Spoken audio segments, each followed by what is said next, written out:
Let me begin by observing, first of all, that 9,000 was the sum of years which had elapsed since the war which was said to have taken place between those who dwelt outside the Pillars of Heracles and all who dwelt within them. This war I am going to describe. Of the combatants on the one side, the City of Athens was reported to have been the leader and to have fought out the war. The combatants on the other side were commanded by the kings of Atlantis. Critaeus, Plato. As most people already know, the story of Atlantis is a fascinating one that captures the imagination and hits us at the core of our humanity.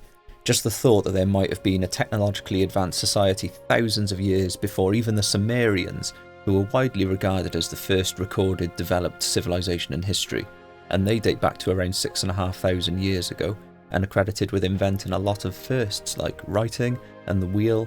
But there's gradual evidence piling up hinting that the rise and fall of worldwide civilizations has happened possibly more than once in relatively recent history. One of the most recent and more popular candidates for the possible location of the ancient lost city of Atlantis is what's known as the Eye of the Sahara, or the Richat Structure is its actual name. It strangely shares many similarities with the description of Atlantis, although it appears in an unlikely location as most people have assumed it to be underwater. So I'm going to compare some details of Plato's texts with the Richat Structure to see if we can compile any more evidence, and take a general look surrounding the description of the island zones and surrounding island around the city. The story of Atlantis originates from two of Plato's writings, Timaeus and Critaeus, and the narrative is around a war between the Athenians and the Atlanteans, in which the Atlanteans are defeated and the city of Atlantis is swallowed beneath the sea after massive earthquakes and tsunamis. Plato writes a good amount of detail about Atlantis, including its reach in power and details about life and society amongst the people and its apparent godly rulers. Plato states that the story was originally told by an ancient Egyptian priest who spoke with Solon during his visit. Solon then relayed the tale to Drapides, the great-grandfather of Critaeus, and Critaeus learned it from his grandfather, who was also named Critaeus, the son of Drapides. That was supposed to be around 5 to 600 BC, so 9,000 years before that was around the same time as the Earth appeared to go through a major climate shift at the end of the last ice age, and around the same time as megalithic sites like Göbekli Tepe in Turkey, for example, have been dated to. Obviously, that's quite the coincidence in itself, especially as some researchers believe one of the carvings at Göbekli Tepe represents a cataclysm, possibly a meteor or comet strike, and it may even be depicting the one for which a crater has been discovered recently in Greenland, which they estimate impacted possibly tens of thousands of years ago, but may even be as recently as around 12,000 years ago. Here's an excerpt from where the creation of Atlantis is mentioned from Critaeus. The maiden had already reached womanhood when her father and mother died. Poseidon fell in love with her and had intercourse with her, and breaking the ground, enclosed the hill in which she dwelt all round, making alternate zones of sea and land larger and smaller, encircling one another. There were 2 of land and 3 of water, which he turned as with a lathe, each having its circumference equidistant every way from the centre, so that no man could get to the island, for ships and voyages were not as yet. Which is interesting to note, as Plato mentions ships and sailors in Critaeus when describing some military aspects, and also with trading coming in and out of the city, indicating a fair amount of time passing before the city becoming properly established.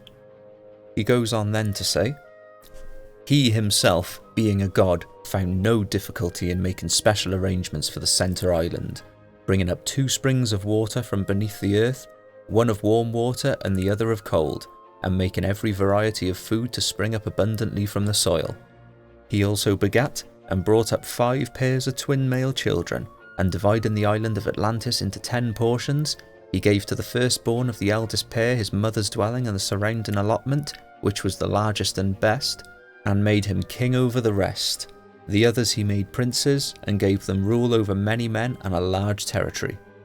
So the Richat structure again has been found to have fresh water accessible in the centre of the structure. But the one of warm water, even though it seems extremely convenient, it may be possible as there are many hot water springs as well that exist that people use even today. The Egyptian priest who told the story was situated in the Egyptian delta in a district called Sais, where Plato writes, "To this city came Solon, and was received there with great honour. He asked the priests who were most skilful in such matters about antiquity, and made the discovery that neither he or any other Hellene knew anything worth mentioning about the times of old. Thereupon one of the priests, who was of a very great age, said, "O Solon, Solon, you Hellenes are never anything but children, and there is not an old man among you." Solon in return asked him what he meant. "I mean to say," he replied, "that in mind you are all young. There is no old opinion handed down among you by ancient tradition, nor any science which is hoary with age, and I will tell you why. There have been, and will be again, many destructions of mankind arising out of many causes."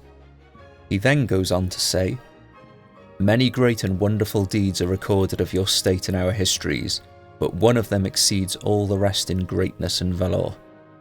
For these histories tell of a mighty power which unprovoked made an expedition against the whole of Europe and Asia, and to which your city put an end.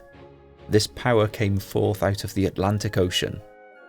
Now in this island of Atlantis there was a great and wonderful empire which had rule over the whole island and several others, and over parts of the continent. Furthermore, the men of Atlantis have subjected the parts of Libya within the columns of Heracles as far as Egypt, and of Europe as far as Tyrrhenia. This vast power gathered into one endeavoured to subdue at a blow our country and yours, and the whole of the region within the straits. And then, Solon, your country shone forth. In the excellence of her virtue and strength, among all mankind, she was pre-eminent in courage and military skill, and was the leader of the Hellenes. And when the rest fell off from her, being compelled to stand alone after having undergone the very extremity of danger, she defeated and triumphed over the invaders, and preserved from slavery those who were not yet subjugated, and generously liberated all the rest of us who dwell within the pillars. But afterwards there occurred violent earthquakes and floods, and in a single day and night of misfortune all your warlike men in a body sank into the earth, and the island of Atlantis in like manner disappeared in the depths of the sea, for which reason the sea in those parts is impassable and impenetrable. Plato describes parts of the construction and size of the main city, and outlines the measurements of the circles of water and land in the city as follows. Beginning from the sea, they bored a canal of 300 feet in width and 100 feet in depth, and 50 stadia in length, which they carried through to the outermost zone, making a passage from the sea up to this, which became a harbour, and leaving an opening sufficient to enable the largest vessels to find ingress. Moreover, they divided at the bridges the zones of land which parted the zones of sea, leaving room for a single trireme to pass out of one zone into another, and they covered over the channels so as to leave way underneath for the ships, for the banks were raised considerably above the water. Now the largest of the zones into which a passage was cut from the sea was 3 stadia in breadth, and the zone of land which came next of equal breadth. Next 2 zones, the one of water, the other of land, were 2 stadia, and the one which surrounded the central island was a stadium only in width. The island in which the palace was situated had a diameter of 5 stadia. All this including the zones and the bridge, which was the 6th part of a stadium in width. They surrounded by a stone wall on every side, placing towers and gates on the bridges where the sea passed in. Then a few paragraphs later he says, "Leaving the palace and passing out across the 3, you came to a wall which began at the sea and went all round. This was everywhere distant 50 stadia from the largest zone or harbour, and enclosed the whole, the ends meeting at the mouth of the channel which led to the sea." So these are diagrams that I just came up with to quickly apply the measurements and, put a visualization on what it would kind of look like. So Atlantis being said to be 23.5 kilometers across basically matches the Richat almost perfectly. It's a little bit over or under depending on where you measure it, but it's near enough to be classed as a match. The only thing that doesn't seem to match is the inner rings, as the inner rings were only about 5 kilometers in diameter, whereas with the Richat, that big circle in the middle, which looks flattish, is about 7 kilometers across. Another interesting correlation is if this bit was filled in with water coming from the sea, I guess this would be the passage out because it does lead directly to the sea. and also has plenty of ancient riverbeds obviously joining that channel. But if you look over to the left as well, you can see where it looks like all the desert has kind of been like washed off by a huge tsunami or something. Don't know if that was the case or not, because that's a huge area of land, but that's certainly what it looks like from this far away. Now I'll look at some excerpts about the lands around the city according to Plato, in the words of Solon. The whole country was said by him to be very lofty and precipitous on the side of the sea, but the country immediately about and surrounding the city was a level plain, itself surrounded by mountains which descended towards the sea. It was smooth and even, and of an oblong shape, extending in one direction 3,000 stadia, or 555 kilometres, but across the centre inland it was 2,000 stadia, or around 370 kilometres. This part of the island looked towards the south and was sheltered from the north. Again, the Richat Mountains could be said to descend towards the sea, especially if sea levels covered much more of the African continent back then. The surrounding mountains were celebrated for their number and size and beauty, far beyond any which still exist, having in them also many wealthy villages of country folk and rivers and lakes and meadows supplying food enough for every animal, wild or tame, and much wood of various sorts, abundant for each and every kind of work.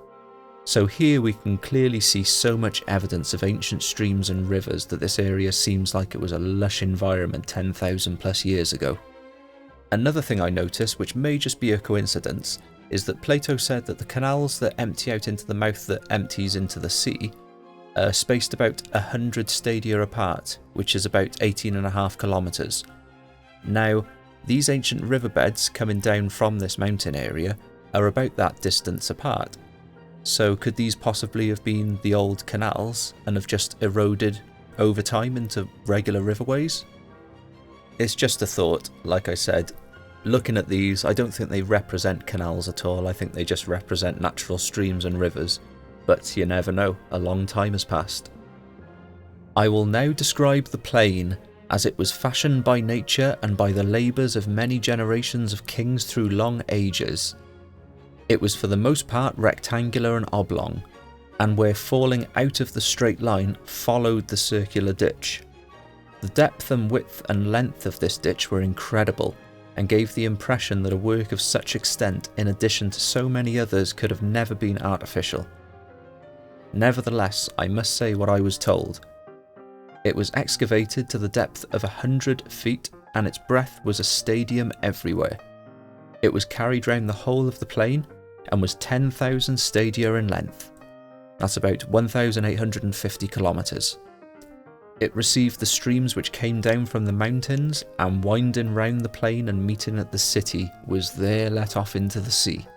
So this ditch was clearly an ancient canal or river system providing running water to the rest of the island plain and its numerous villages by the sounds of it, as well as the main city of Atlantis obviously. There was an abundance of wood for carpenters' work, and sufficient maintenance for tame and wild animals. Moreover, there were a great number of elephants in the island, for as there was provision for all other sorts of animals, both for those which live in lakes and marshes and rivers, and also for those which live in mountains and on plains. So there was for the animal which is the largest and most voracious of all. And so obviously we know that there are elephants in Africa, which lends itself more to this location compared to some other locations proposed as Atlantis. These dimensions of the area surrounding the main city of Atlantis are huge, and if the sea level was higher, then this island area could have possibly been just a portion of the Sahara. I'll have to have a deeper look into this, but some of the research into the Richat Structure is turning out to be quite fascinating. I'll also be checking out other possible locations for Atlantis if I think any others are worth considering. It would be pretty cool though if the Richat Structure turned out to be the location of Atlantis, and so far it seems like the strongest contender if Atlantis did exist.